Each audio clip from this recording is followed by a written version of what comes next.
ભોજન માટે પ્રસાદ છે, શાક છે, ભાત છે અને દાળ છે. હેલો જય માતાજી મિત્રો, ખુશાલી સુપર લોક્સમાં તમામ મિત્રોનું હાર્દિક સ્વાગત છે. અત્યારે આપણે આવી ગયા છીએ નડિયાદ નાંગને, જ્યાં વિશ્વની પૂજ્ય શ્રી મોરે બાપુની રામકથાનું ભવ્ય તેથી ભવ્ય આયોજન થઈ રહ્યું છે. એમાં આ જગ્યા ઉપર યોગી રાજ શ્રી સંત મહારાજનું ખૂબ જ સુંદર મજાનું જે મંદિર બનાવેલું છે, તે જગ્યા ઉપર 150 વર્ષ જૂની જે જ્યોત પ્રગટી લઈ છે. તદુપરાંત આ જગ્યા ઉપર તમારે આવવું હોય તો આ સ્થળનું એડ્રેસ શું છે, પછી રહેવાની જમવા માટેની કઈ રીતના વ્યવસ્થા છે, તેની સંપૂર્ણ માહિતી હું તમને વિડીયો દ્વારા સ્ટેપ બાય સ્ટેપ આપવાનો છું. વિડીયોમાં છેલ્લે સુધી જોડાઈ રહેજો. ચેનલમાં નવો તો ચેનલને સબસ્ક્રાઇબ, તેમજ વિડીયોને લાઈક કરવા જતાની ખાસ કરીને તો મિત્રો જોડે આ વિડીયો વધુમાં વધુ લોકો સુધી શેર કરો. આની પછીનો સ્ટેપ બાય સ્ટેપ વિડીયો કે આ જગ્યા ઉપર પોથી યાત્રા નીકળવાની છે તેનું પણ વિડીયો બતાવવાનો છું. આ જગ્યા ઉપર લાખો માણસોની રસોઈ કઈ રીતના બને છે તેના પણ વિડીયો આવવાનો છે, તે વિડીયો જોવાનું ભૂલશો નહીં. અત્યારે મિત્રો આપણે પહોંચી ગયા છે નડિયાદની અંદર. અહીંયા તમે જોઈ રહ્યા છો બેક સાઈડ ઉપર ખૂબ જ સુંદર મજાનું જે સર્કલ બનાવેલું છે. અહીંયા સામેનો ટાવર છે ને, ટાવરની એક્ઝેક્ટ સામેની તરફ અહીંયા સંત રામ મહારાજનું સર્કલ બનાવેલું છે. આ જ મંદિર સેમ ટુ સેમ અહીંયા જે અંદરની તરફ છે અને એક્ઝેક્ટ તેમની સામેની તરફ તમે જોઈ રહ્યા છો. આ જગ્યા ઉપર જે પ્રવેશ દ્વાર છે, આ જગ્યાએથી તમારે કથા સાંભળવા માટેનું સ્થળ છે, ગેટ છે, તે જગ્યા ઉપરથી એન્ટ્રી કરવાની હોય છે. તે પહેલા અહીંયા ઘણા બધા માળાઓ, માતાઓ અને બહેનો વેચી રહ્યા છે, તે તમે મંદિરે લઈ જઈ શકો છો.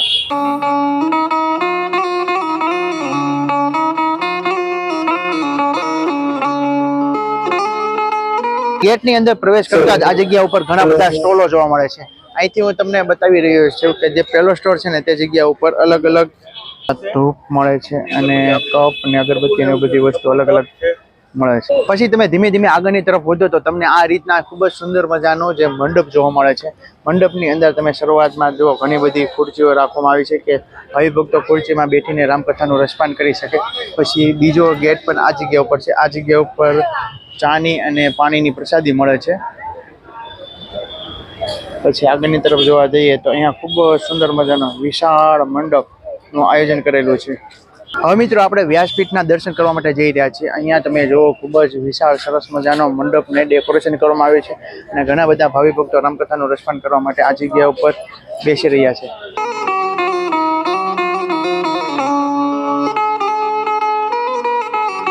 મંડપની અંદર આપણે પ્રવેશ કરી રહ્યા છીએ. મંડપની અંદર પ્રવેશ કરતા અહીંયા ખૂબ જ સુંદર મજાનું એક દ્રશ્ય જોવા મળે છે. જે દ્રશ્ય એ છે કે અહીંયા તમને મંડપની વચ્ચે ઘણા બધા લીમડાના વૃક્ષો જોવા મળશે. આ વૃક્ષો મંડપની એક્ઝેક્ટ વચ્ચોવચ્ચ છે, તેમને કાપવામાં આવ્યા નથી અને બંને સાઈડ ઉપર ઘણા બધા ભાવિ ભક્તો રામકથાનું રસપાન કરી શકે તે માટે ખુરશીની વ્યવસ્થા કરવામાં આવી છે.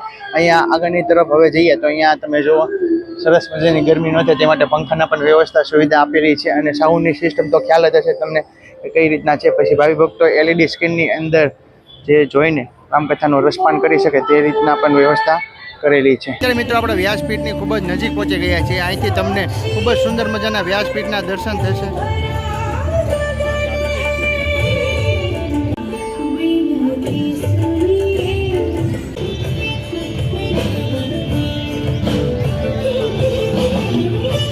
વ્યાસપીઠના દર્શન કરીને હવે જઈ રહ્યા છે મંદિરના દર્શન કરવા માટે. આ જગ્યા ઉપર વિશ્વની પૂજ્ય શ્રી મોરારી બાપુ પધારેલા છે.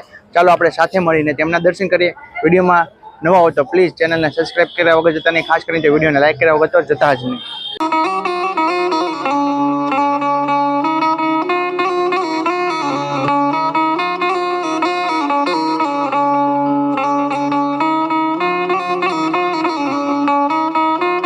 ની અંદર બે ગેટ બનાવવામાં આવેલ છે. એક તો પહેલો દ્વાર છે નારાયણ દ્વાર અને બીજો દ્વાર છે રામ દ્વાર. આ જગ્યા ઉપર તમે મંદિરનું કોતરકામ જોઈ રહ્યા છો. ખૂબ જ સુંદર મજાનું જે કરવામાં આવેલું છે. અહીંયા ઘણા બધા અલગ અલગ જે સત્સંગી જીવનને લગતા અલગ અલગ દ્રશ્યો પણ બતાવવામાં આવેલા છે. ચાલો આપણે અંદર જઈને પ્રવેશ કરીએ, પહેલા આપણે આ દ્રશ્ય નિહાળીએ.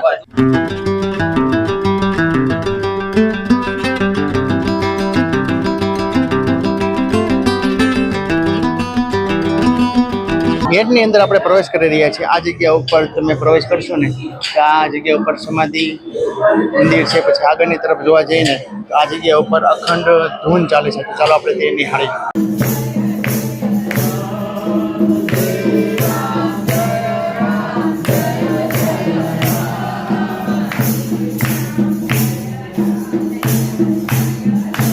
અખંડ ધૂનેથી હવે આપણે જઈ રહ્યા છીએ મંદિરની તરફ. આ જગ્યા ઉપર ધ્યાન શિબિર રાખવા માટે ખૂબ જ સરસ મજાની જે વ્યવસ્થા કરવામાં આવી છે. અહીંયા વચ્ચોવચ્ચ ઓમ બતાવેલો છે અને અહીંયા ઘણા બધા દ્રશ્યો આપણને જોવા મળે છે. ચાલો આપણે ત્યાં જઈને જોઈએ.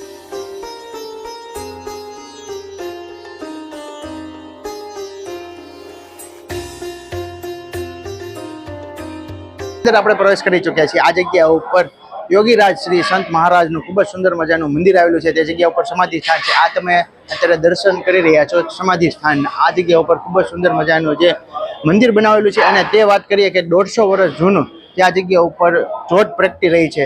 તેમના બધા ભાવિ ભક્તો દર્શન કરે છે. તદુપરાંત એમની એક્ઝેક્ટ બગલમાં બાજુમાં જે યોગી મહારાજની ગાદી મંદિર આવેલું છે. તો ચાલો આપણે તેમના દર્શન કરીએ. અને આ જગ્યા ઉપર વિશ્વનીય પૂજ્ય શ્રી મોરારી બાપુ પણ પધારેલા છે. શરૂઆતમાં આપણે તેમના દર્શન કરી લઈએ.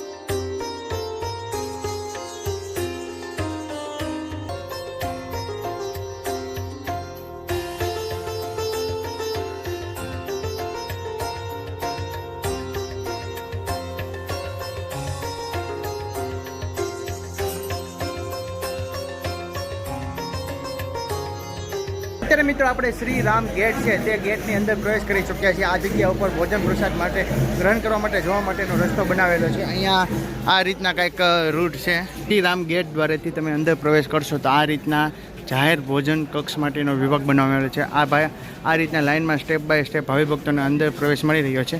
ચાલો અંદર કઈ રીતના વ્યવસ્થા છે તે હું તમને બતાવું. વિડીયોમાં છેલ્લે સુધી જોડાઈ રહેજો. જનરલ ભોજન પ્રસાદ વિભાગની અંદર આપણે પ્રવેશ કરી ચૂક્યા છીએ. આ જગ્યા ઉપર તમે જોઈ રહ્યા છો ખૂબ જ સુંદર મજાની વ્યવસ્થા કરવામાં આવી છે. અહીંયા એક સાથે હજારોની સંખ્યામાં ભાવિ ભક્તો ભોજન પ્રસાદ ગ્રહણ કરી શકે તે માટે વ્યવસ્થા કરેલી છે. લાઇનમાં 3 થી 4 જેટલા કાઉન્ટર રાખવામાં આવેલ છે અને પાછળની તરફ બહેનો માટેનો વિભાગ બનાવવામાં આવેલો છે. અને અહીંયા વાત કરીએ કે આ જનરલ પ્રસાદનો જે રસોઈ બની રહી છે તે આ જગ્યા ઉપર બની રહી છે. જે તેમની સામેની તરફ ઘણા માતાઓ અને બહેનો જે ભોજન બનાવી રહ્યા છે. તમે જે લાઈન જોઈ રહ્યા છો ને તે ભોજન પ્રસાદ માટેની લાઈન છે. હવે આપણે જોઈએ કે ભોજન પ્રસાદ માટે કઈ કઈ પ્રસાદીઓ ભાવિ ભક્તોને પીરસવામાં આવે છે.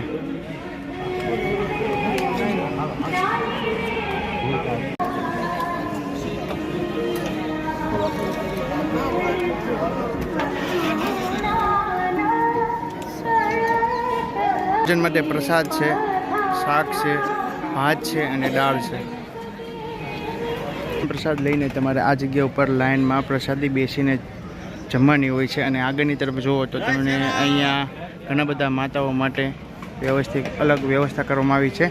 જય શ્રી રામ. સ્વાગત છે ભાઈ નડિયાદની કથામાં. જય શ્રી રામ. જય શ્રી રામ. ફોલો કરજો, સબસ્ક્રાઇબ કરજો, લાઈવ કરજો. આવા વિડીયો તમને અચૂક જોવા મળે. લાઈવ છે અત્યારે.